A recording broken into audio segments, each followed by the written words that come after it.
राज्य सरकार के द्वारा महाविद्यालयों की नीतियों में बदलाव किए गए हैं। इसके खिलाफ अब राजधानी पटना में स्थित पटना विश्वविद्यालय के तमाम जो अंतर्गत आने वाले तमाम जो विद्यालय है वहाँ के कर्मचारी और शिक्षक हड़ताल पर चले गए हैं। तमाम महाविद्यालयों को बंद करके धरना प्रदर्शन किया जा रहा है। ये तस्वीरें आप देख सकते हैं पटना विश्वविद्यालय के पास सीनेट हॉल की है, जहां पर तमाम जो पटना विश्वविद्यालय के अंतर्गत आने वाले जो महाविद्यालय हैं वहां के तमाम शिक्षक व कर्मी जो हैं वो हड़ताल पर चले गए हैं। क्या कुछ मांगे उनसे बात करते। सर, आप लोग हड़ताल पर चले गए हैं, क्या कुछ मांगे? हम लोग पटना विश्वविद्यालय का जो अभी पूरे बिहार के विश्वविद्यालयों को, सब विश्वविद्यालयों को एक किया जा रहा है और ऐसी प्रस्ताव लाया जा रहा है, सुनने में आया हुआ है कि आज आने वाला भी है। तो इसलिए हम लोग इसको विरोध करते हैं। कल से हम लोग इस विरोध धरना प्रदर्शन पर बैठे हुए हैं। हम लोग नहीं चाहते हैं कि जो पहले से बनी हुई है विश्वविद्यालय की गरिमा है, जो विश्वविद्यालय के लिए एक्ट बना हुआ है, उसको स्थापित रखा जाए। सर, नियमावली में बदलाव आएगा, कितना फर्क पड़ जाएगा पूरे विश्वविद्यालय? पूरा फर्क पड़ जाएगा। जो लोग भी नियमावली बना रहे हैं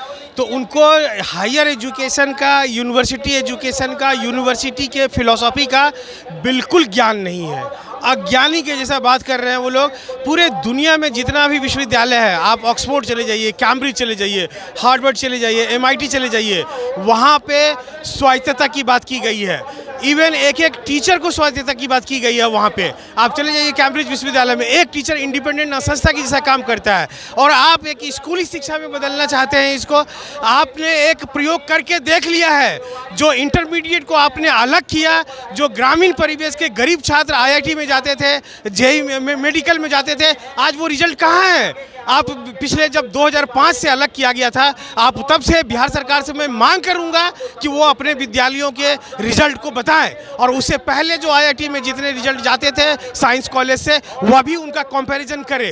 तो आप ये शिक्षा को ध्वस्त करने का एक मैकेनिज्म है। चाहते हैं कि जो गरीब बच्चे हैं वो एक अच्छी शिक्षा का मतलब हिस्सा न बन पाए।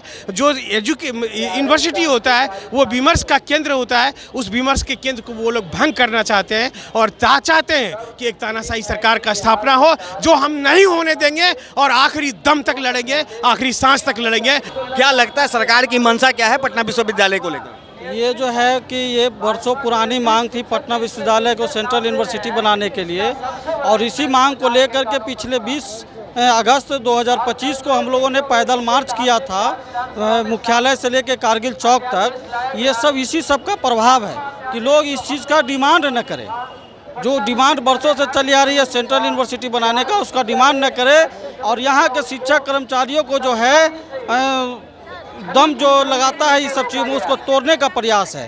सीधे पटना यूनिवर्सिटी एक्ट को जो है डिमोलिश करने का प्रयास है, जो हम लोगों को उसका विरोध कर रहे हैं और अंतिम तक विरोध करेंगे जब तक यह मामला शांत नहीं हो जाए, ये ख़त्म नहीं हो जाता है। तो देखिए, गरीब छात्रों को जो है शिक्षा से वंचित करने का ये एक नया तरीका सरकार के द्वारा लाया जा रहा है और उसका विरोध जो है तमाम जो पटना विश्वविद्यालय के शिक्षक व कर्मी हैं उनके द्वारा किया जा रहा है। मैडम, विरोध प्रदर्शन कर रही है, क्या लग रही है सरकार की जो मंशा है क्या है? नहीं, देखिए, सरकार की कोई गलत मंशा नहीं है। हो सकता है कि सरकार को इसका इफ़ेक्ट नहीं पता चल रहा होगा कि अगर विश्वविद्यालय की स्वायत्तता ख़त्म कर देंगे तो इसका कितना बुरा प्रभाव पड़ेगा बिहार की उच्च शिक्षा पर। इसलिए हम लोग, देखिए, कोई भी सरकार से, मुख्यमंत्री से इतने लोगों का मिलना संभव नहीं है। इसलिए हम मीडिया के माध्यम से, अपने विरोध प्रदर्शन के माध्यम से हम सब सरकार को ये संज्ञान में लाना चाहते हैं कि ये जो निर्णय लिया जा रहा है ये बिहार के उच्च शिक्षा, बिहार के युवा के भविष्य के साथ ये खिलवाड़ होगा। क्योंकि जैसे ही स्वायत्तता खत्म होगी तो विचारों की स्वायत्तता भी खत्म हो जाएगी। और विश्वविद्यालय विचारों के लिए होता है, विचार विमर्श के लिए होता है, सिर्फ कॉपी कलम के लिए नहीं होता है। कॉपी कलम के लिए 12th तक अगर पढ़ाई होती है तो उसके लिए होता है, लेकिन प्रोफेसर्स जिसका न्यूनतम जो क्राइटेरिया है वो PhD होता है, वो सिर्फ कलम और कागज़ तक सीमित नहीं हो सकती हैं, उनके दिमाग का उपयोग होता है। और ये पूरा देश जो चल रहा है वो शिक्षाविदों से ही चल रहा है। इसलिए हम सब सरकार को ये सचेत करना चाह रहे हैं, उन्हें सतर्क करना चाह रहे हैं कि अगर किसी ने भी ये गलतफहमी आपके सामने रखा हो तो आप इस पर पूरा मंथन कर ले बिहार के हायर एजुकेशन में घूमकर, और उसके बाद इस बिल पर पुनर्विचार करें, सोचें, समझें। जितने भी जो दिमागी समुंदर है जो शिक्षाविदों का है उसका मंथन कर दे। और आपको अगर लग रहा है कहीं पर कि उच्च शिक्षा में कहीं कमी है, हमारे युवाओं को जो मिलना चाहिए वो नहीं मिल रहा है, तो आप कारण जाने। मैडम, आप लोग के डेलीगेशन सरकार से मिलेगी? आप कारण जाने, आपको हमारे तरफ से, हम शिक्षकों के तरफ से, कर्मचारी के तरफ से अगर कोई चीज़ की कमी लग रही है तो आप हमें कहें। हमको आपके तरफ से कमी लग रही है कि आखिर इस शिक्षा के और अच्छा करने में, भलाई के लिए और क्या चाहिए, तो हम सब भी आपसे डिमांड करेंगे। तो इस तरह से लोकतांत्रिक होकर हमें उच्च शिक्षा में, अगर आपको लग रहा है पूरे भारत में बिहार का जो ढांचा है शिक्षा का, उच्च शिक्षा का, वो सबसे अच्छा है। लेकिन यहाँ पर मध्य प्रदेश, महाराष्ट्र, आपको छत्तीसगढ़, जो सुनने में आया है, जो अखबारों के माध्यम से हम लोग को पता चल रहा है कि इन सब उदाहरणों को हम लोग के सामने पेश करके बिहार के सामने, बिहार पिछले 20 सालों में जितना आगे बढ़ा है हर क्षेत्र में, देश के अन्य राज्य के लिए हम उदाहरण है, न कि बिहार किसी और राज्य, बिहार को जो है किसी दूसरे राज्य का उदाहरण देकर और बिहार के उच्च शिक्षा को इस तरह से क्या जो नियमावली में बदलाव किए जा रहे हैं उसे वापस करने की आप लोग मांग कर रही हैं? बिल्कुल मांग कर रहे हैं कि ये एक्ट लाने की ज़रूरत नहीं है, इसलिए इसको कैंसिल किया जाए, इसको खारिज किया जाए। तो देखिए, सरकार के द्वारा जो एक्ट लाई जा रही है उसे खारिज करने की मांग की जा रही है। देखिए, यहाँ तमाम जो महिला शिक्षिकाएँ हैं, प्रोफेसर्स हैं, कर्मचारी हैं, तमाम जो लोग यहाँ पे बैठे हुए हैं, इन लोगों की मांग है कि बस सरकार जिस तरह से नीति में बदलाव ला रही है उस नीति में बदलाव लाने की आवश्यकता नहीं है। मैडम, आप लोग यहाँ पे प्रदर्शन कर रही हैं, क्या लग रहा है कि सरकार की मंशा क्या है नीति में बदलाव लाने का? मुझे लग रहा है कि पटना यूनिवर्सिटी का जो अपना एक्ट है वो अपने आप में बहुत ज़रूरी है यहाँ के लिए भी, और जो भी स्वायत्तता है वो मेंटेन होनी चाहिए। और अगर आप यूनिफॉर्मिटी चाहते हैं तो ज़रूर हम लोग सारी चीज़ों में यूनिफॉर्म है, बट यहाँ की जो इंडिपेंडेंस है वो हमें फ्रीडम होना चाहिए अपना काम करने के लिए।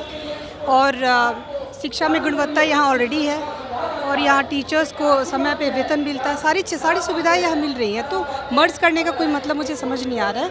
क्वालिटी एजुकेशन ऑलरेडी यहाँ मिल रहा है, research and development work already यहाँ अच्छे से हो रहा है। तो मुझे लगता है कि इस चीज़ का सरकार को दोबारा सोचना चाहिए। मुझे लगता है कि एक पॉजिटिव हम लोग को रिजल्ट मिलेगा, सरकार ज़रूर सोचेगी इस चीज़ के बारे में। आप लोग हड़ताल की हुई हैं, बैठ गई हैं, अब छात्र छात्राओं का पढ़ाई भी तो बाधित हो रहा होगा, इसकी जिम्मेवारी किसकी होगी? मुझे लग रहा है कि ये जो मूवमेंट, ये जो चीज़ें हो रही है ना, ये अगर ये हो जाती हैं तो इससे छात्र छात्राएं भी प्रभावित होंगे। बिकॉज पटना यूनिवर्सिटी में they are getting a quality education, they are getting all the rights, all the मतलब जो चीज़ें उनको चाहिए वो उन्हें ऑलरेडी टीचर्स प्रोवाइड कर रहे हैं, वो क्लासेस प्रॉपर हो रही हैं, सारी चीज़ें प्रॉपर हो रही हैं। तो अगर कहीं ना कहीं अगर इसमें प्रोविज़न ये आता है कि चेंज होगा तो बच्चों को भी प्रॉब्लम हो सकती है।